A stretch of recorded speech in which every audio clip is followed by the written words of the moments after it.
What appealed to you about the project and specifically this character?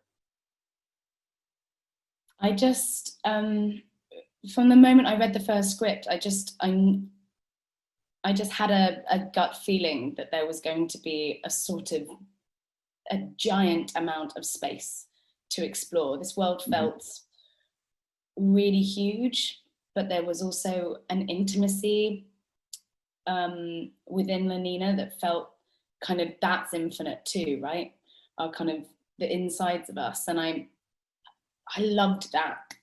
I loved that. And I just fell in love with it really, really quickly, and therefore became desperate to play the part, which is always heartbreaking when you don't get it.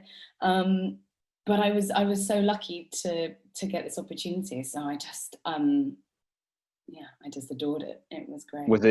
Was it easy to find her, because she's a character that's kind of for so long hasn't had emotion or felt anything besides like content, and then now you get to experience all these other things which you have in your life before, though? Yeah, it was interesting sitting on those things at first and then sort of slowly making choices about when those things start to come out. The sort of, I guess, like they've all been unraveled and tried to be rewired, but there is something in us, in humanity, that sort of, we're always going to feel emotion and we can't really numb that out.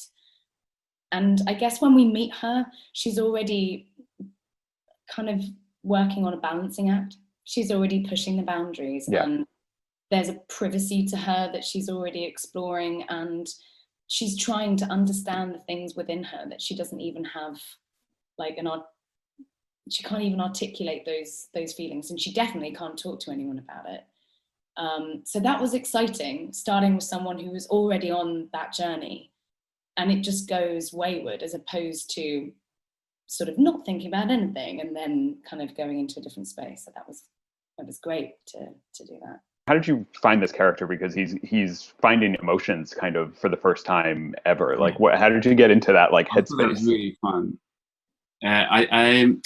Well, because Bernard is someone who should be happy and everything is sorted out for him, and yet there's this niggle that he doesn't know what to do with. If that's roughly kind of where he starts. I guess what I focused on as an actor, rather than the niggle, which I thought will take care of itself because I'm me, and it's a tricky situation, and it's a big new part and a big new show. You're gonna catch the nervousness.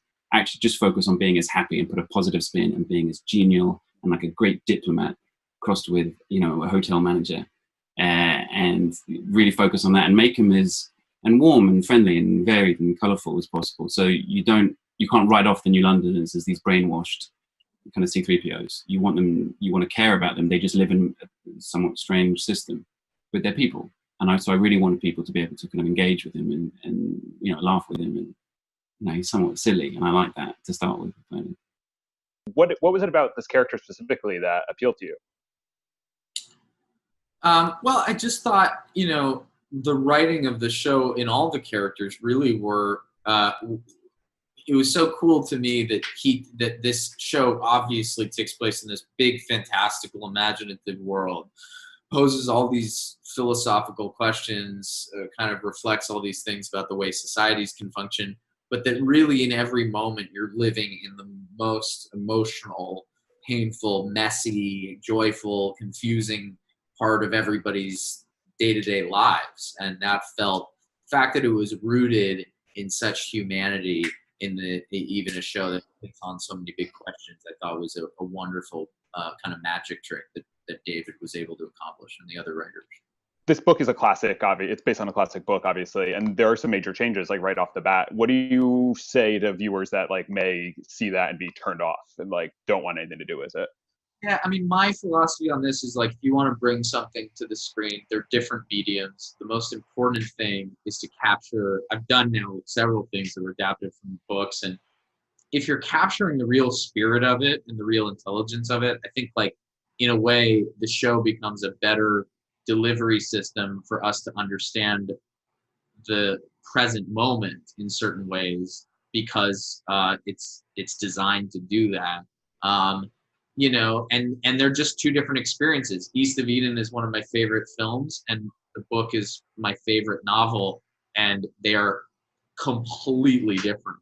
And so I think, yeah, I just think what's great about the show is it brings all these wonderful philosophical ideas and questions to vivid life.